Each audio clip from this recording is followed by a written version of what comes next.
Oh my gosh.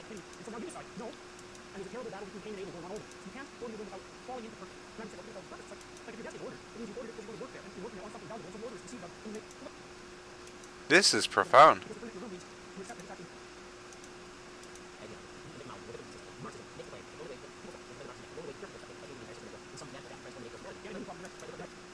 Guys, I'm going to make a YouTube video about this right now.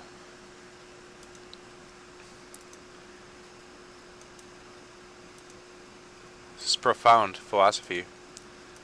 Exactly. The claim that you're making, and I hope that I'm making as well, is that human beings do suck unless they decide to stop sucking. Right? And your whole goal is to tell people exactly how it is that they can clean up their room. Yeah, well, they might as well start with what's right in front of them. It's a lot harder than it looks, because to clean up your room means to accept that it's actually necessary for you to take that little bit of chaos that's in front of you, that chaotic potential, and cast it into habitable order. And then you have to develop the right attitude towards that. It's like, okay, well, I'm going to put my room in order. All right, so the chaos potential in my case would be just tremendous intellectual capacity and skill. And what do I do with this skill? I can be anything I want to be. Do I want to be a surgeon? Do I want to be a professional athlete? Do I want to become a musician, a famous artist?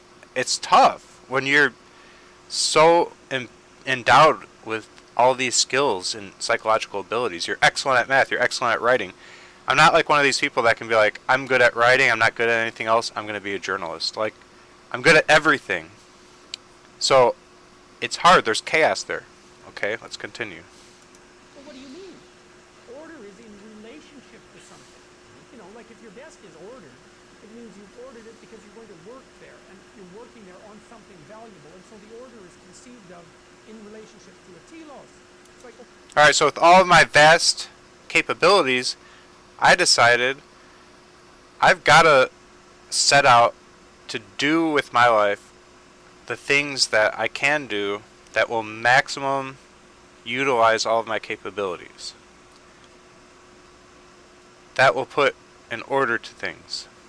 I've got to challenge myself to the utmost and carry out my fullest potential. I have to conceive of dreams that will inspire myself and others that are worthy of my time. okay, you're going to order your room. Well, what are you going to do in it? Like, what's your room for?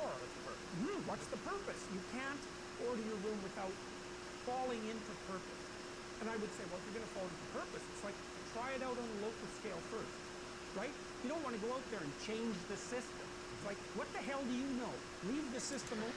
The purpose in a career path and in developing passions is to be a contributing member to society, to help others, and to be a blessing to others, and hopefully to show love to others, and to perpetuate peace and goodwill to everybody around you. And that can be through technological means or through providing of a service or whatever it is that will just help others. Alone. See what you can do locally. See if you can put yourself together. See if you can put your immediate environment together. You'll find if you're in a chaotic household, and a chaotic household would be one where no one has any discipline, no one has any aims, and there's a terrible battle between Cain and Abel going on all the time, right? So, all right, so chaotic household. I think that a lot of people are listless. They don't really know what they want, and they're unambitious. They'd like to be successful, but they don't know how. And maybe they don't believe in themselves. Maybe they've given up a lot in their life. Maybe they just don't think that they can overcome great adversity. And they buy into the doubters around them who hold them back and say, just go get a 9-to-5 job, minimum wage. And they just buy in, they settle into mediocrity and they give up. They don't decide to go after things that they might have wanted as a child or things that they would ideally want that they think are too hard. They settle for the lowest form of themselves. So life sucks and everything's miserable and we're cynical and that's what wisdom is. It's like, and there's no point in trying out anything because everything's meaningless. Who the hell's going to care in a million years? And you're a fool to move forward in any case. There we go. And that's kind of the attitude I get from Twitch chat, from family. It's like, what do you mean you're going to build a robotic arm that exits from your car and pumps gas for people? You're never going to pull that off. It's going to cost a lot of money to develop the prototype. It's too much work. And you might as well just pump the gas yourself. It'd be a lot easier than building a robot arm to do it for you. But I say, no, I think it's a great idea. And it'll be so convenient. And you can sit in the nice warm heat of your car on a morning drive. And you can have a great conversation with your wife or your children in the back seat. Rather than have to leave them, walk outside, shut the car door, and hear the blowing winter winds crashing into your face, freezing your butt off, trying to slide your credit card into the thing and pump your gas, and then stand out here outside listening to ads and the local news program on the stupid British Petroleum little advertisement monitors that's playing in a loop in front of you while you pump your gas. No, I'd rather stay in the car. So I say, let's make a robot arm to do it. The technology's there, why not? I'm shocked it doesn't exist yet. It should be standard with every car. So that's the positive, go get it attitude of let's innovate, let's develop, let's make the world better, let's improve.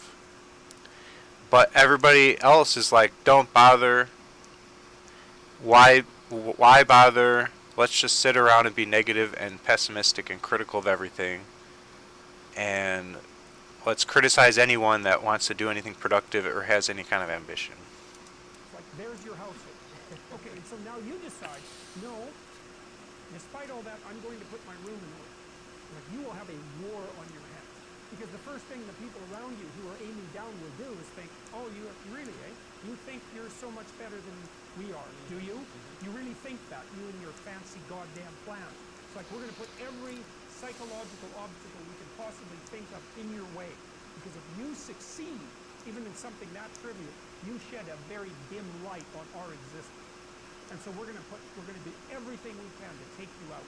And so people think, oh well, cleaning your room, that's just a cliche. It's like, yeah. So let's mock. Let's say you're going to fail. Let's say you're wasting your time. Let's say you're delusional. Let's say you're an idiot. Let's say you have autism. Let's say you have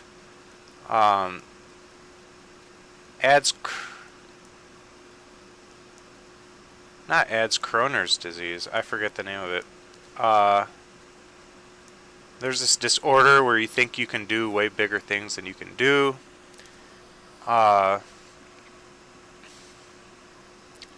Let's say that you're all talk. Let's say that you should just go get a real job and get real. Let's say that you're an overgrown man-child, you're a dreamer. Everyone just trying to stomp down the man with the plan. Not really, eh? Just go ahead and try it and see how much of a cliche that is. And if you've got your room in order, then put your office in order. See, and then you're going to encounter as soon as you do that, you step out into the social world, you're going to encounter the antipathy between men and women. You're going to encounter the identity politics in the workplace. You're going to encounter how you regulate your sexual morality while you're working with people of the opposite sex. You're going to encounter the ethics that are necessary to move your business forward. It's like it's a microcosm, it really is. And so to take those microcosms seriously, well, that's what I'm asking people to do. And I'm saying, look, it isn't only about you being happy. It's like, yeah, what I thought was profound is that people revolt against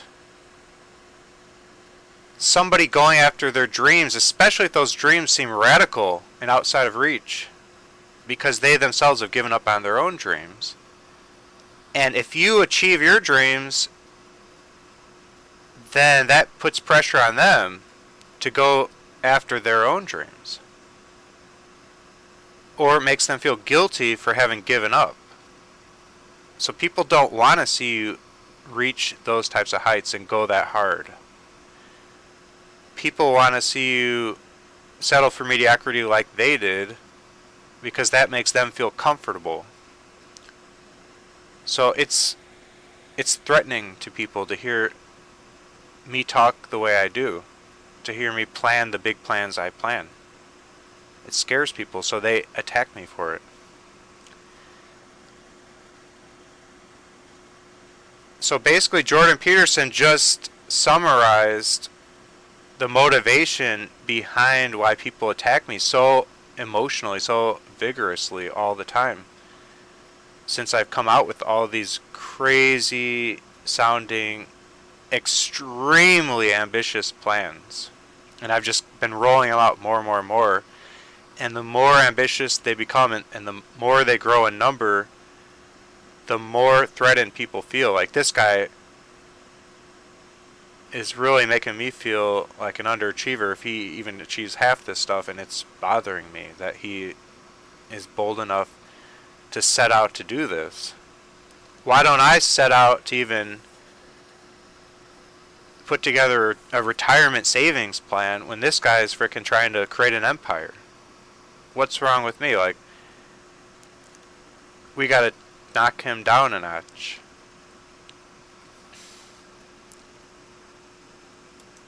So, hopefully I'll be able to ultimately inspire people, though, rather than